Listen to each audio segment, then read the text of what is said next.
speak about Ratnam sir. Ratnam sir is the most first Yellarku Vanakam. Thank you so much for coming. So Ratnam sir is the most passionate person I have ever met in my life. Even I am not as passionate about him as for cinema. He's the first person to come, sir, like you said, last person to go. He's sitting on set the whole day. He's sitting in the sun. He's sitting, in so much heat. And he does not need to do these things. He's literally managing the other, actors, and he is completely 100% involved. And sir, for 5 years, you have taken this film on your shoulders, sir. So first, everybody, and more than me, for your sake, I know this film is going to be a super hit. Only for you, sir. ரொம்ப பெரிய விஷயம் சொன்னீங்க madam. அப்படியே கொஞ்சம் கொஞ்சம் தமிழ் வந்துச்சுன்னா எல்லாம் கொஞ்சம் கொஞ்சம் எனக்கு தெரியும் தமிழ். அடாடா, அது பாத்தீங்களா, ரெஸ்பான்ஸ் பாத்தீங்களா? இதுக்கு தான் இப்போ ஜோதி சார் பத்தி பேசணும். From the day Jyoti sir said he came, he completely took over. I think it was very easy to shoot with you, sir. I never felt like you were judging me. I always felt like you were supporting me and trying to make me do better and give my best. So you gave me a very team kind of a feeling. So thank you so much for all the support and for what you have done. And Keeravani sir, last time na Ungulpati Pesle, I completely my mistake.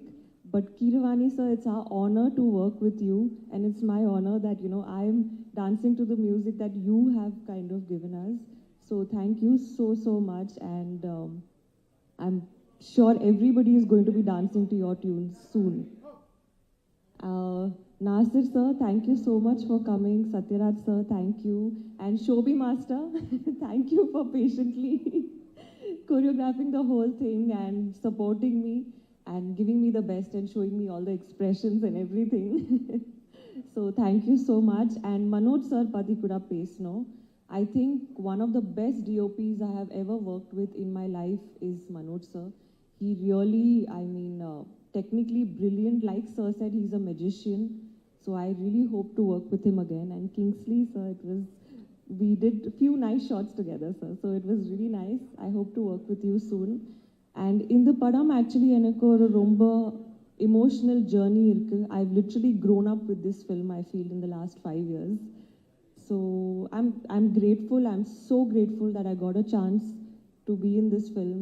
And enakku story mele, enakku direction mele, padam mele romba trust irukku.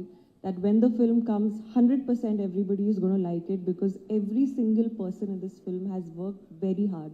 So please support us, and I hope you all like the film. ரொம்ப ரொம்ப நன்றி madam. படத்தில் 5 இடத்துல பாட்டு வர்ற மாதிரி அங்கங்கே தமிழ் போட்டு அழகாக பேசுனீங்க. எங்களுக்கு என்ன கூடுதல் மகிழ்ச்சினா, தமிழ்நாட்டு டெப்டி சிஎம் கூடயும் நீங்கள் படம் பண்ணியிருக்கீங்க, ஆந்திர பிரதேசுடைய டெப்டி சிஎம் கூடயும் படம் பண்ணியிருக்கீங்க. எப்படி இந்த மாதிரி நீங்கள் சூஸ் பண்ணுறீங்க? Actually, not choose பண்ணல, அவர் தான் choose பண்ணிட்டாங்க எனக்கு. No, but so if anybody wants to be the next deputy CM, they should cast me. I'm just kidding. It's years of hard work, it's years of effort, a lot of planning and a lot of perseverance that it takes to be in that position. So happy, and most importantly, Pawan Kalyan sir, I always say in Telugu, ee adrushtam naku dorkindi, and I'll always remember that. Fan India deputy CM ஹீரோயினுக்கு எங்களுடைய அன்பு நிறைந்த வாழ்த்துகள். ரொம்ப ரொம்ப நன்றி ma'am. அனைவருக்கும் வணக்கம். ஒரு விஷயம் சொல்கிறேன். இப்போது நம்ம நாட்டு பாட்டை ஒரு கண்ட்ரியோட பிரசிடெண்ட், இன்னொரு கண்ட்ரியோட president, somebody like Russian president and American president, அவங்க ஸ்டெப் போட்டால் எப்படி இருக்குன்னு நாங்கள் நினச்சி பார்த்தா அதெல்லாம் நடக்காத காரியம். அந்த நடக்காத காரியத்துக்கு நாங்கள் ஆர்டிஃபிஷியல் இன்டெலிஜென்ஸ் யூஸ் பண்ணி அதில் வீடியோ தயார் பண்ணி ரசிக்கிறோம். இது நான் எதுக்கு சொல்கிறேன்னா, எனக்கு ஒரு ஆசை இருக்குது. 2 பேர் இருக்கார். அவர் ரொம்ப கோவத்தில் கத்திட்டு ரொம்ப ஆக்கிரகமாக பார்த்தா எப்படி இருக்கும்னு பார்க்குறதுக்கு எனக்கு ஆசையாக இருக்குது. பட் அது நடக்காத காரியம். அதுக்கு தான் நான் ஏஐ ரிசார்ட் பண்ணணும். அவர் தான் ஒருத்தர் நம்ம சித்ரா மேடம் சிங்கர், இன்னொருத்தர் ஏஎம் ரத்னம் சார். ஏன்னா அவர் கோபமாக பார்க்குறதுனா இது வரைக்கும் பார்க்கல, அவர் கோபமே வராது. அவர் வந்தாலும் அவர் காமிக்க மாட்டாங்க, ரொம்ப சாந்தமூர்த்தியாக இருப்பார். அவர் A M Rathnam is a hero of the movie. அவருக்கு தான் நான் சக்ஸஸ் வரணும்னு ஆண்டவனை வேடிக்கிறேன். Rathnam garu, all the best sir. This movie is going to be a hit and I will be the most happy person for you. இப்போ நீங்கள் கேளுங்க, என்ன கேட்டீங்க சார்? ஒரு படம் நடக்கும்போது உழைக்கிறது அது ஒரு பக்கம், படம் முடிஞ்சதுக்கு அப்புறமும் ஒவ்வொரு பாடல் வெளியீட்டுக்கும் ஒட்டுமொத்த இசைக்கலைஞர்களை பாடகர்களை கூட்டிகிட்டு வந்து ஹைதராபாத்தில், சென்னையில் எல்லா இடத்துலையும் வந்து பாட வச்சு மக்களை மகிழ்விக்கணும். அதே நேரத்தில் இந்த படத்தை கொண்டு போய் சேர்க்கணும்னு நீங்கள் போடுற உழைப்பின் பின்னாடி இருக்கிற ரகசியம் சார்? ரகசியம் ஒன்றும் இல்லைங்க. நம்ம பாடல்கள் எல்லாம் இன்னும் நல்ல பேர் சம்பாதிக்கணும்னு அப்படி ஒரு ஆசையோடு இருக்காங்க. அவர் இப்போ என்ன சொன்னாலும் கேட்பாங்க. அதனால தான் நான் எப்போவுமே ஆஸ்பிரண்ட்ஸ் கூட ஒர்க் பண்ணுறது ரீசன் என்னென்னா, அவர் ஃபுல் லைஃப் கொடுத்து வேலை செய்வாங்க. பெரிய பெரிய செலிப்ரிட்டி ஆனதுக்கப்புறம் நம்ம கைக்கு நம்ம சிக்க மாட்டாங்க. நம்ம சத்யராஜ் சார் மாதிரி தான் அவர் எக்ஸப்ஷன்ஸ் இருக்கும். அவர் எவ்வளோ பேர் சம்பாதிச்சாலும் கூட இந்த மாதிரி நம்மளுக்கெல்லாம் ப்ளஸ் பண்ணுறதுக்காக வருவார். ஸோ இந்த எக்ஸப்ஷன், தேங்க்யூ சார், இந்த எக்ஸப்ஷன்ஸ் இந்த மாதிரி விட்டுட்டா செலிப்ரிட்டிஸ் கூட கொஞ்சம் ப்ராப்ளம் இருக்கும். அவர் எல்லா இடத்துக்கு வரமாட்டார் ஈஸியாக. ஸோ நான் எப்போவுமே நியூ கமர்ஸ் கூட வேலை செய்கிறதுக்கு காரணம் என்னென்னா, என்னோட லாபத்துக்காக அவர் எங்கே கூப்பிட்டா வருவார். இந்த மாதிரி ஈவெண்ட்ஸ் வரும்போது அவர் ஒரிஜினல் சாங் எப்படி இன்ட்ரெஸ்டோட பாடினாங்களோ அதே மாதிரி பாடுவார். அதுக்காக தான் நான் அவனை என்கரேஜ் பண்ணிகிட்டு இருப்பேன். இதில் வந்து நம்ம குரு வந்து பாலச்சந்திர சார் தான். இப்போ நீங்கள் சொன்னீங்க மரகதமணி கீரவாணின்னு சொல்கிறீங்க. அப்போ எல்லாம் இன்டர்நெட் கிடையாது.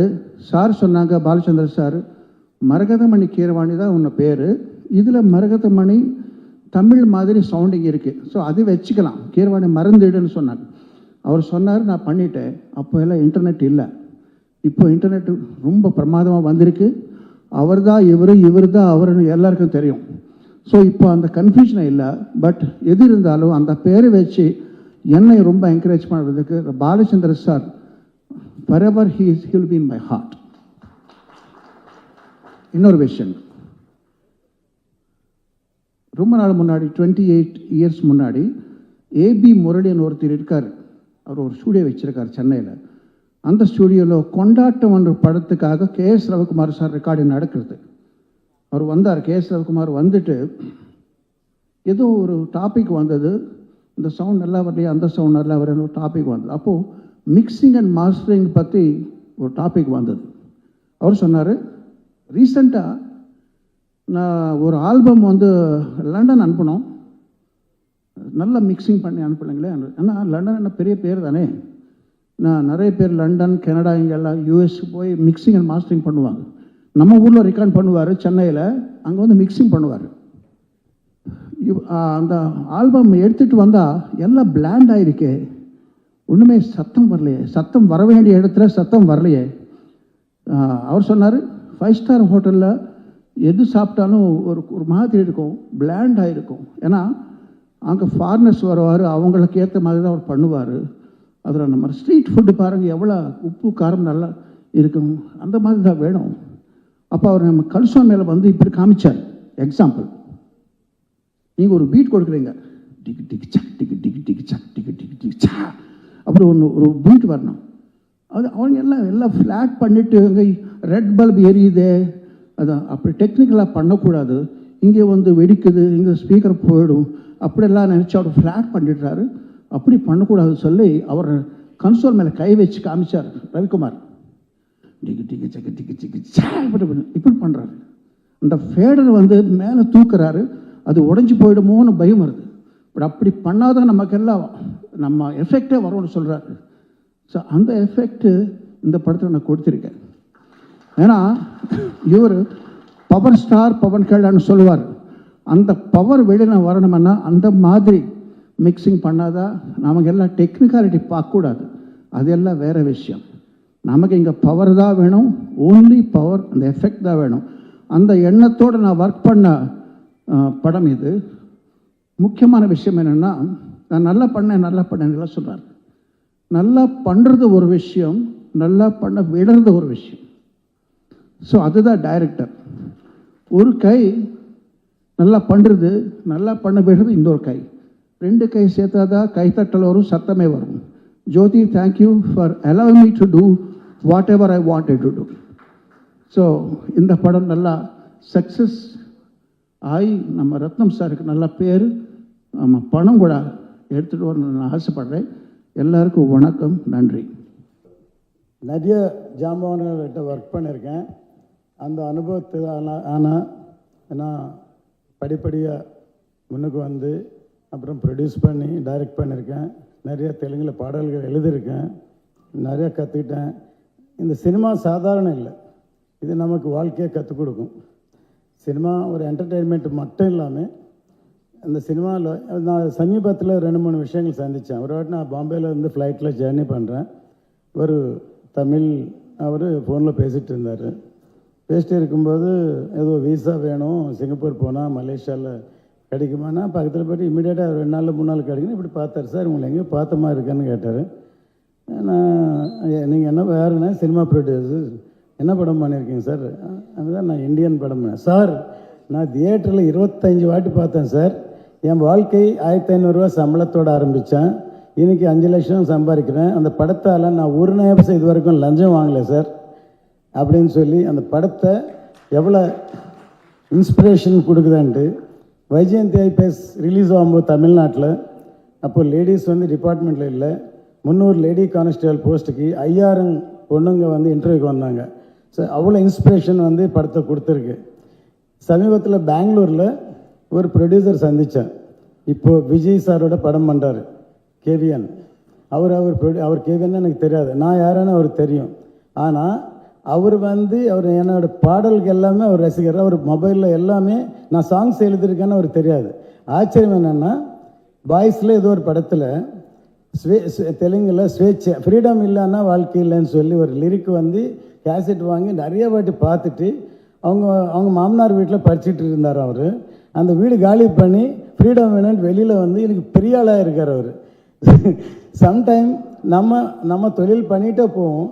சில பேருக்கு வந்து அப்படி ஒரு கிரேட்டம் உணர்வுக்கு இருக்கும். சினிமா வந்து சாதாரண விஷயம் இல்லை. இந்த படம் 17th செஞ்சுரியில் நடக்கிற படம். இந்தியன் அந்த சுச்சுவேஷனில் இந்தியாவில் என்னென்ன நடந்ததுன்னு சொல்லி ஒரு ஃபிக்ஷனாக இன்டைரக்டாக சொல்லியிருக்கோம். Commercial film. இதில் வந்து ரொம்ப கஷ்டப்பட்டு 5 வருஷம் ட்ராவல் பண்ணி பவன் சாரோட பண்ணியிருக்கோம். நாங்களே சொல்ல அற்புதம் வந்திருக்கோம். எல்லாருமே சொல்லுவாங்க. நாளைக்கு படம் வரும்போது உங்களுக்கே தெரியும். எல்லோருக்கும் என்னுடைய வணக்கம். கீரவாணி சாருடைய வரவுக்கு என்னுடைய பெருமையும் நன்றி. இந்த நாளுக்காக ஏஎம் ரத்னம் மட்டுமே இல்லை, இந்த படம் சம்பந்தப்பட்ட எல்லாருமே காத்துக்கிட்டு இருந்தோம். அதுதான் உண்மை. ஏன்னா இந்த படம் ஆரம்பித்து 5 வருஷம் ஆச்சு. நான் முதல் நாள் இந்த படத்தோட செட்டுக்கு போகிறேன். அப்போ நம்ம போடும்போது அதுதான் குறைந்தபட்சம் தென்னிந்தியாவிலேயே மிகப்பெரிய செட்டு. ஆனால் அந்த செட்டு மழை பெஞ்சது, தொடர்ந்து கரோனா வந்துச்சு, படம் அப்படியே நின்றுச்சு. அந்த படத்தை பற்றி மறந்துட்டேன்னு கூட நான் உண்மையாக சொல்லணும். ஆனால் பொறுமையாக ரத்னம் சார் அது அப்படியே கையில் வச்சுக்கிட்டு, உயிரை கையில் வச்சுக்கிட்டு கொண்டு வந்து இந்த நேரத்தை வரைக்கும் அவன் முடிச்சிருக்காருன்னா சார், அந்த பொறுமைக்காக உங்களுக்கு என்னுடைய வணக்கங்கள். ஏன்னா ஒரு சின்ன படம், ஒரு 4 கேரக்டர்னால் நீங்கள் வந்து எல்லாரும் இழுத்து பிடிச்சிடலாம். பெரிய படம், இவ்வளோ பெரிய கேரக்டர் திரும்பியும் செட்டு போடணும். அதுக்குள்ளே அவர் வந்து டெபுட்டி சிஎம் ஆயிட்டார். அந்த பொறுமை, அந்த தெளிவு, அந்த முதிர்ச்சி உங்ககிட்ட மட்டும்தான் இருக்குது. அதுக்காக இந்த படம் நிச்சயமாக மிகப்பெரிய வெற்றி அடையணும். அப்புறம் ரத்னம் சாருக்கு அடுத்தது நான் பாராட்ட வேண்டியது என்னுடைய கடமை ஜோதி. ஏன்னா வேற ஒரு டைரக்டரை வச்சு ஆரம்பித்தாங்க. 5 வருடங்களுக்கு பிறகு அவர் வேறு ஒரு நிலைக்கு போயிட்டாரு. இந்த படத்தை யாரை தொடர்ந்து கொண்டு போகுது அப்படின்னு ஒரு பெரிய வச்சனை அப்படின்னு போகும்போது ரத்னம் சார் சொன்னார், விதின்னு. விதி கிடையாது, அவனுடைய அறிவு தான் கொண்டு வந்து இங்கே நிறுத்தது. இவ்வளோ பெரிய படத்தை அவனுடைய அறிவு தான் தீர்மானிச்சது. ஏன்னா ஜோதி இந்த படத்தை ஆரம்பித்த முதல் நாள் நான் போனேன், சிரிச்சுக்கிட்டே இருந்தேன். சார் எப்படி எப்படி உங்களுக்கு எந்த பொறுமை இருக்கோ அப்படியே அவனுடைய புன்சிரிப்பு. பார்த்தா செட்டில் ஒன்றுமே இல்லை, ஒன்றுமே இல்லை. ஆனால் படம் நடக்குது. நான் கேட்டேன், ஜோதி என்னடா இது, என்னப்பா இது? இல்லை சார்ன்னு, இந்த படம் எப்படி எடுக்க போகுதுன்றதை பற்றி டெக்னிக்கலாக ரொம்ப தெளிவாக என்கிட்ட சொன்னான். அப்போவும் எனக்கு பயம், சரி இவன் எல்லாம் கரெக்டாக சொல்கிறான், அது எடுக்கணுமே அப்படின்னு. ஆனால் நான் டப்பிங்க்கு போகும்போது ரொம்ப ஆச்சரியமாச்சு. ஒரு குழந்தை மாதிரி எனக்கு வந்து அந்த ஒரு ஆச்சரியம் தான் வந்துச்சு. எவ்வளோ மலைகளை கொண்டு வந்திருக்க, குதிரைகளை பல பிரதேசங்களை கொண்டு வந்திருக்க, உன்னுடைய அந்த அறிவுக்கு என்னுடைய நன்றி. திரையுலக நண்பர்களுக்கும் பத்திரிகை நண்பர்களுக்கும் முதல்ல என்னுடைய பணிவான வணக்கத்தை தெரிவிச்சுக்கிறேன். சினிமாவில் நடிகராக இருந்து முதன்முறையாக முதலமைச்சரானவர் புரட்சி தலைவர் எம்ஜிஆர் அவர்கள். ஆந்திராவில் சினிமாவிலேருந்து நடிகராக இருந்து முதலமைச்சரானவர் மரியாதைக்குரிய மாண்புமிகு என்டிஆர் காரு அவர்கள். இன்னைக்கு அவருடைய பிறந்த நாள். இன்று என்டி ராமராவ் அவர்களின் பிறந்த நாள். அந்த பிறந்த நாள் அன்று ஆந்திராவின் deputy C M power star Pawan கல்யாணுடைய ஒரு நிகழ்ச்சி, ஒரு விழா நடக்கிறது வந்து எனக்கு ரொம்ப மகிழ்ச்சியாக இருக்குது, ரொம்ப பெருமையாக இருக்குது. இவனுக்கு எப்படா தெரியும் என்டிஆர் சாரோட பர்த்டே இன்னைக்கு அப்படின்னு கேட்குறீங்களா? எனக்கு யார் சொன்னாங்க தெரியுமா? ஃபோனில் மெசேஜ் வந்தது. வாணிஸ்ரீ மேடம் சொல்லியிருக்காங்க. நான் வசந்த மாளிகை படத்தினுடைய தீவிர ரசிகன். பாரு, பூபதி ராஜா சார் வந்திருக்காரு. அந்த படத்தினுடைய வசனகர்த்தா வந்து பாலமுருகன் சார். வசந்த மாளிகை படம் பார்த்துட்டு யாராவது கிட்ட பேசணும்னு எனக்கு ஆசை. எனக்கு ரொம்ப பிடிச்ச படம். அப்போ சச்சு மேடம் வந்து என்கிட்ட சொன்ன, நான் அவங்ககிட்ட சொன்னேன், நேற்று வசந்த மாளிகை படம் பார்த்தேன் மேடம் அப்படின்னு. அப்படியா, இதான் நம்பர் கொடுக்குற, வாணிஸ்ரீ கிட்ட பேசுங்களேன் அப்படின்னாங்க. அப்போ வாணிஸ்ரீ மேடத்துக்கிட்ட ஃபோன் பண்ணி பேசி அந்த படத்தை பற்றி பேசி நிறைய ஈவெண்ட் விஷயங்களை வந்து பகிர்ந்துக்கிட்டோம். அவங்க தான் இன்னைக்கு மெசேஜ் அனுப்பியிருக்கிறாங்க, என்டிஆர் சாருடைய பர்த்டே அப்படின்னு. ஸோ இன்னைக்கு அது ஒரு கோஇன்சிடென்ஸ், ரொம்ப சந்தோஷமாக இருக்குது. உண்மையிலேயே ரத்ன சார் வந்து பிரமாதமாக பேசினார். அவருடைய ஃபீலிங்ஸ் எல்லாம் சொன்னார். இந்த படம் வந்து நிச்சயமாக மிகப்பெரிய அளவில் வெற்றி அடையும். என்னென்னா, நாங்கள் நடிச்சிட்டு இருக்கையில் எனக்கு தெரியல, நாங்கள் எல்லாம் நல்லா ஒரு சின்ன சின்ன கேரக்டர் பண்ணிக்கிறோம், அவ்வளோதான். ஜோதி கிருஷ்ணா வந்து எங்கிட்ட வந்து லேப்டாப்பில் கொண்டு வந்து சீன் காட்டினார். எப்படி எடுக்க போகிறேன்னு. நான் உண்மையிலேயே ரத்ன சார், ஈன்ற பொழுதில் பெரிதிருவுக்கும் தன் மகனை சான்றோர் என கேட்ட தாய் அப்படிங்கிற இடத்துல தகப்பன்னு நீங்கள் போட்டுக்கலாம். அந்த அளவுக்கு ஜோதி கிருஷ்ணா வந்து பிரமாதமாக அந்த சீனை காட்டினார். நான் சொன்னேன், எப்படி ஜோதி இது என்னன்னு கேட்டேன்னா, அப்புறம் அவர் போய் அப்போ தான் வந்து ஃபாரினில் போய் படிச்சுட்டு வந்த விஷயத்தையெல்லாம் சொன்னார். அதை பார்த்து படிச்சுட்டு வந்தால் மட்டும் பார்த்தாதான் அந்த நீங்கள் பார்த்த மாதிரியே நானும் பார்த்து பிரமிச்சிட்டேன். அந்த மேக்கிங்கை பார்த்து பிரமிச்சிட்டேன். அதனால் வந்து இந்த படத்தில் வந்து நானும் இருக்கிறேன் அப்படிங்கிறது எனக்கு ஒரு சந்தோஷமான விஷயம். ஆனால் அதை விட சந்தோஷமான விஷயம்னா, சாரி டு சே நிதி, நான் தான் இந்த படத்தோட ஹீரோயின். ஒரு படம் என்ன, நீங்கள் டைட்டானிக் வேணாலும் எடுங்க, என்ன கதை? கப்பல் முழுகுது, ஹீரோயினை காப்பாத்துறதுக்காக ஹீரோ போராடுறாரு, அதில் 2 பேரும் மூழ்கிடுறாங்க. ஸோ ஒரு ஹீரோ யாரை காப்பாத்துறதுக்காக ஹீரோ கஷ்டப்படுறாரோ அவங்க தானே ஹீரோயின். அப்படி பார்த்தா இந்த படத்தில் நான் தான் ஹீரோயின். என்னை காப்பாத்துறதுக்காகத்தானே பவன். ஜோதி கரெக்டா அவுட்லைன் சொல்லிட்டேன்னு தப்பாக நினைக்காதீங்க. இந்த படத்தில் பவர் ஸ்டார் பவன் கல்யாணுக்கு நான் தான் ஹீரோயின். அவர் என்னை காப்பாத்துறதுக்காக தான் வராரு. இந்த படத்தினுடைய எவ்வளோ கஷ்டமே என்னை காப்பாத்துறதுக்காக நடக்கிறது தான். அதனால இந்த இப்படி ஒரு பிரம்மாண்டமான படத்தில் நான் ஹீரோயினாக நடித்ததை பற்றி ரொம்ப பெருமைப்படுறேன். அடுத்த பார்ட் 2 எடுக்கல. கிரவாணி சார், சினிமாவில் என்னென்னமோ போயிட்டு வந்துட்டோம். இருந்தாலும் உங்கள் சாங்கை நான் பாடிட்டேன். பாகுபலி 2ல் வந்து நானே இதே மாதிரி டேப் அடிச்சுட்டு ஒரு 4 பிட்டு பாடிட்டேன்.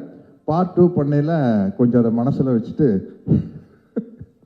எனக்கு நாசர் சாருக்கு ஒரு நல்ல ஒரு அருமையான சாங் போட்டுருவீங்க. ஷோபி மாஸ்டரும் பார்த்துக்கிட்டே இருக்காங்க சார். எதுங்க? ஷோபி மாஸ்டரும் பார்த்துக்கிட்டே இருக்காங்க. வீரமுல்லு 2ல வந்து உங்களை வச்சு சிறப்பாக ஏதாவது. ஆமாம், நிச்சயமா.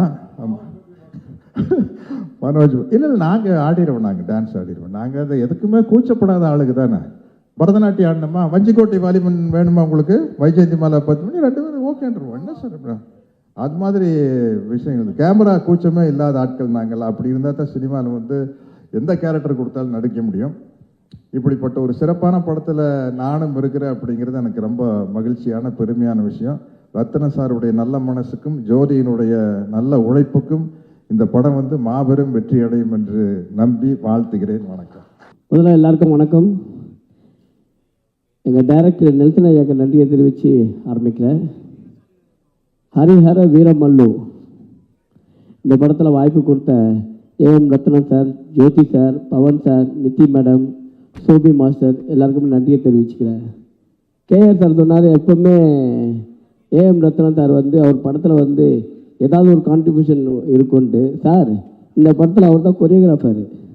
ஆமாம், அந்த டான்ஸ் பார்த்தீங்கல்ல, பாதி மூமெண்ட் ஷோபினா, மீதி மூமெண்ட் போட்டதெல்லாம் சார் தான். இது ஒத்து, இது பாகலேது எல்லாமே மானிட்டரில் உட்காந்துட்டு எந்திரிக்கவே இல்லை. அவர் காலில் கொஞ்சம் அடியப்பட்டிருக்கோம். அந்த அடியை தாங்கிக்கிட்டு full day sir, full day உட்காந்துட்டு இந்த பாட்டை சார் பண்ணாங்க. சார் வந்து அவரை பற்றி சொல்ல வேணாம் நம்ம, ஏன்னா ப்ரொடியூசர் கிங் அவர். ஏன்னா அவருடைய படங்கள் எல்லாமே தெரியும். இந்த படத்தில் எனக்கு வாய்ப்பு கொடுத்ததுக்கு ரொம்ப நன்றி சார். Thank you sir. ஆக்சிஜன் ஒரு தெலுங்கு படம் கோபிச்சந்த் வச்சு டைரக்ட் பண்ணேன் தெலுங்குல போய். அதுக்கப்புறம் இன்னொரு படம். ஸோ ஒரு 4 இயர்ஸாக நான் ஆந்திராவில் இருந்தேன், தமிழில் இல்லை.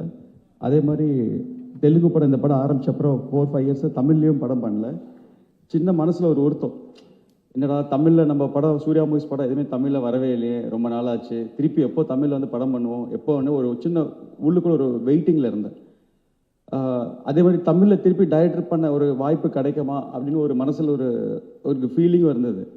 பட் நான் ரியலைஸ் பண்ணல, நான் ஒரு பேன் இண்டியா படம் பண்ணிகிட்டு இருக்கேன். இந்த படம் வந்து மூலியமாக தமிழில் வந்து நம்ம தமிழ் மீடியா, நம்ம ப்ரெஸ் மீடியாவை, நம்ம ஃப்ரெண்ட்ஸ் எல்லாரையும் திருப்பி மீட் பண்ணுவேன்னு நான் எதிர்பார்க்கவே இல்லை.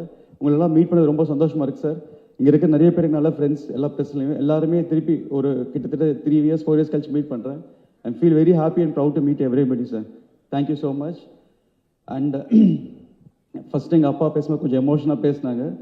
ஆனால் அதில் நிறைய அப்பா அவர் எவ்வளோ எமோஷன் என்னை பற்றி திங்க் பண்ணி கேர் பண்ணுறாரோ, அதே மாதிரி எங்கள் ஃபேமிலியை பற்றியும் என்னை பற்றியோ அவரோட பிளெஸ்ஸிங்ஸ் தான் சொல்ல முடியாது. நிறைய இண்டஸ்ட்ரியில் நிறைய பேர் நிறைய ப்ரௌடாக ஃபீல் பண்ணி நிறைய பேசியிருக்காங்க. ஒரு சின்ன மூமெண்ட் வந்து நடுவில் நான் டைரக்ஷன் பண்ணலைங்க, டைரக்ஷன் பண்ணக்கூடாதுன்னு கிட்டத்தட்ட ஒரு 8 இயர்ஸ் கேப் எடுத்தேன். அது காரணம் வந்து ஒரு தடவை பர்சனலாக அஜித் சாரை மீட் பண்ணப்போ அவர் ஒரு வார்த்தை என்ன சொன்னார், அப்பாவுக்கு ஏஜ் ஆகிட்டே இருக்குது, அப்பாவுக்கு நீ சப்போர்ட்டாக இருக்கணும், நீ படம் ப்ரொடக்ஷன் பார்த்துக்கோ, டைரக்ஷன் பண்ணாத ப்ரொடியூஸ் பண்ணு அப்படின்னாரு. உனக்கு நல்லா வரும் அப்படின்னு. அந்த ஒரு செகண்ட் நான் எதுவும் யோசிக்கலை. சரி இவ்வளோ பெரிய ஸ்டாரு நம்மளை பற்றி யோசிக்கிறாரு, அப்பா பற்றி யோசிக்கிறாரு சொல்லி நான் டக்குன்னு அந்த செகண்டு டைரக்ஷன் டெலிட் பண்ணி ப்ரொடக்ஷன் ஸ்டார்ட் பண்ணாச்சு. நான் ஒரே ஒரு வார்த்தை கேட்டேன், சார் பண்ணலாம் சார், பட் இந்த மாதிரி ப்ரொடக்ஷன் பண்ண இது பண்ணால் ரெகுலராக டேட்ஸ் வேணும், ஹீரோ வேணும்னாரு. ஒரே வார்த்தை சொன்னார், நான் கண்டினியூவாக படம் பண்ணுறேன்னாரு. ஸோ அப்படி பண்ணதான் ஆரம்பம், என்ன எறிந்தால் வேதாளம். ஸோ அவரோட இன்டென்ஷன் என்னன்னு கிளியராக புரிஞ்சது என்னென்னா, ரத்னம் சாரோட லெகசி கண்டினியூ ஆகணும், இந்த பேனர் கண்டினியூ ஆகணும், அதுக்கு நான் டேட் தரேன் அப்படின்னு. நடுவில் ஒரு 3 இயர்ஸ் கேப் இருந்தது நாங்கள் படம் பண்ணாமல் சூர்யா மூவிஸ். அவர் தான் வந்து ரீஸ்டார்ட் பண்ணார். இந்த வாய்ப்பு எனக்கு எப்பவுமே சொல்கிறதுக்கு சந்தர்ப்பம் வரல, பட் என் மனசுக்குள்ளேயே இருந்தது. This is the first time நான் இதை வெளியே ஷேர் பண்ணுறேன். திருப்பி அஜித் சாரோட ஒர்க் பண்ண வாய்ப்பு கிடைக்குமா தெரியல, பட் எனிவே ரொம்ப ரொம்ப தேங்க்ஸ் சார். நீங்கள் அவ்வளோ கேர் பண்ணி சொன்னது அண்ட் அந்த 3 படம் சொன்ன மாதிரி பண்ணது. அதே மாதிரி அவர் ஒரு வேர்டு கொடுத்தா கீப் அப் பண்ணுவாருங்க, அதை மிஸ் பண்ணவே மாட்டார். யார் என்ன சொன்னால் அந்த டிசிஷனை மாற்றவே மாட்டார், அந்த வேர்டு தான். அதே மாதிரி திருப்பி அதே ஜர்னி முடிஞ்சு ஒரு ரிப்பீட் மோடில் வர மாதிரி ஒரு 8 இயர்ஸ் கழிச்சு நான் பவன் சாரை மீட் பண்ணப்போ பர்சனலாக பவன் சார் சொன்ன ஒரே வார்த்தை, ஜோதி எனக்கு ரத்னம் சார் ரொம்ப ரொம்ப பிடிக்கும், நான் எல்லாரும் என்னோட ஃபேனாக, நான் அவருக்கு ஒரு ஃபேன், அவரோட லெகசி கண்டினியூ ஆகணும், அதுக்காக தான் இந்த வாய்ப்பு உனக்கு தரேன்னு ஒரே வார்த்தை சொன்னார். நீ என்ன பண்ணுறது தெரியாது, நீ எவ்வளோ உழைக்கிறன்னு தெரியாது, இந்த படத்தை எப்படியே ஹிட் பண்ணணும், நெக்ஸ்ட் வேர்டு, இது 2 வேர்டு தான் சார் சொன்னார். அண்ட் சிரிப்பி சேம், அவரு கொடுத்த வேர்டை ஈக்குவலாக மீட் பண்ணுவார். ஸோ ஒரு 2-3 லெஜெண்ட்ஸ் வந்து இவ்வளோ கேர் பண்ணது எனக்கு ரொம்ப சந்தோஷமாக இருந்தது. இதெல்லாம் வந்து எனக்கு அப்பாவோட உழைப்போட பிளெஸிங்ஸ் தான் எனக்கு கிடச்சிது. அதை நான் என்ன எடுத்துக்கணும், இது எவ்ரிடே, இது எவ்ரி செகண்ட் நினச்சிட்டே இருப்பேன் மைண்டுக்குள்ளே, நம்மளை இவ்வளோ ட்ரஸ்ட் பண்ணுறாங்க, இதுக்கு நம்ம என்னென்ன செய்யணும் இதுக்கு அப்படின்ற சொல்லி தான் ஒர்க் பண்ணிட்டு இருந்தேன். ஸோ இந்த மாதிரி ஒரு வாய்ப்பு கிடைச்சது எனக்கு ஹரிஹர வீரமல்லு ப்ராஜெக்ட். அண்ட் இந்த ப்ராஜெக்ட்குள்ளே நான் என்ட்ரு ஆகும்போது இதில் நிறைய காம்ப்ளிகேஷன்ஸ் இருந்தது. அண்ட் ஒரு பவன் சாரை பற்றி சொல்லணும்னா, பவன் கல்யாண் சார் வந்து it's not only actor, is ஒரு இன்டெலிஜென்ட் ஸ்மார்ட் பர்சன். சார் வந்து அவர் ஒரு டைரக்டர், பர்சனல் டைரக்டர். அவருக்கு டைம் கிடைக்கல. அவர் ஃபுல் அண்ட் ஃபுல் பாலிடிக்ஸில் இருக்கிறதுனால, சேவைகள் இருக்கிறதுனால அவர் டைம் கிடைக்காதனால இந்த படத்தை அவரோட விஷன், இந்த வீரமலு படத்தை வந்து அவரோட பாயிண்ட் ஆஃப் வியூ நான் யோசிக்கும் போது இது ஒரு பேன் இண்டியா, ஒரு இந்தியா ஃபுல்லாக ரீச் பண்ணணும்னு அவரோட எஃபர்ட் போட்டிருக்காரு. இப்போ நீங்கள் பார்த்த அசுரனம் சாங் வந்து சாரே பர்சனலாக ஃபைட் கொரியோகிராஃப் பண்ண சாங்கு. அந்த ஒரு ஃபைட்டு மட்டுமே ஒரு 60 days எடுத்திருக்கோம். 60 நாள் எடுத்த ஃபைட் அது. அண்ட் அந்த அளவுக்கு அவர் பர்சனலாக உழைப்பு போட்டிருக்காரு. அவருக்கு பர்சனலாக மார்ஷல் ஆர்ட்ஸ் தெரியும். அண்ட் ஒரு ப்ரூஸ்லி ஒரு என்டர் த டிராகன் எப்படியோ அந்த மாதிரி ஒரு விஷயம் பண்ணியிருக்காரு சார் இதில், பவன் சார். ஸோ இந்த படத்துக்கு இன்னொரு இன்ஸ்பிரேஷன் எனக்கு என்னென்னா, பர்சனலாக இந்த படம் 16th century முகல் பீரியடில் நடந்த ஸ்டோரி. அண்ட் அவுரங்கசீப் பேக்ட்ராப்பில் நடந்த டைமில் காலகட்டத்தில் நடக்கிற ஸ்டோரி. அண்ட் இந்த காலகட்டத்தில் அவுரங்கசீபாக ப்ளே பண்ணது பாபி டியோல் ரோல். இதில் பாபி டியோல் ப்ளே பண்ணுறாங்க. ஸோ ஒரு நாள் இந்த கதையை எப்படி கொண்டு போகணும், இது என்ன சொல்ல வரும் அப்படின்னு எனக்கே ஒரு நல்ல தாட்ஸ் இருக்கும்போது, ஒரு ட்ராவல் பண்ணும்போது எதாச்சுமா ஒரு வெரி ஓல்டு கப்புள்ஸ், இந்த தீர்த்த யாத்திரை பண்ணுற ஓல்டு கப்புள்ஸை மீட் பண்ணேன். அவங்க அப்போ தான் வந்து எல்லா ஜோதிலிங்கெல்லாம் விசிட் பண்ணிட்டு வந்தாங்க. வந்து அஜந்தா எல்லாரெல்லாம் போயிட்டு வந்தாங்க. அவங்கள மீட் பண்ணும்போது அவங்க மனசில் வந்து நான் என் மைண்டில் இந்த கதை எழுதிட்டுருக்கேன். அவுரங்கசீப் முகல் பீரியட் எழுதிட்டுருக்கேன். கரெக்டாக பார்த்தா எதிர்த்தியும் அவங்களும் மீட் பண்ணுறேன். ஒரு சம்மந்தம் மேலே ஒரு கான்வர்சேஷன் ஸ்டார்ட் ஆச்சு. அவங்க திடீர்னு பார்த்தா அவுரங்கசீப்பை திட்டுறாங்க. எனக்கு ஒன்றுமே புரியல. நான் ஒர்க் பண்ணுறதும் அவங்க பேசுகிறதோ கோயின்சிடன்ஸாக இருந்தது. என்னன்னு கேட்டால், நாங்கள் இப்போ தான் வந்து அஜந்தா எல்லாரும் சுற்றிட்டு வந்தோம். அங்கே இருக்கிற எல்லா ஸ்டாச்சுஸும் எல்லா ஃபேஸுமே வந்து எல்லாம் டெமாலிஷ் பண்ணிட்டாங்க. அது எங்களால் தாங்க முடியல. அவ்வளோ நம்மளோட கல்ச்சர், நம்மளோட ஹெரிட்டேஜை வந்து இப்படி டெமாலிஷ் பண்ணி இப்படி நம்மளுக்கு தெரியாத மாதிரி பண்ணணும்னு நினைக்கிறாங்கன்னு. அந்த ஒரு பாயிண்ட் தாங்க எனக்கு ஸ்பார்க், இந்த படத்தோட ஸ்பார்க்.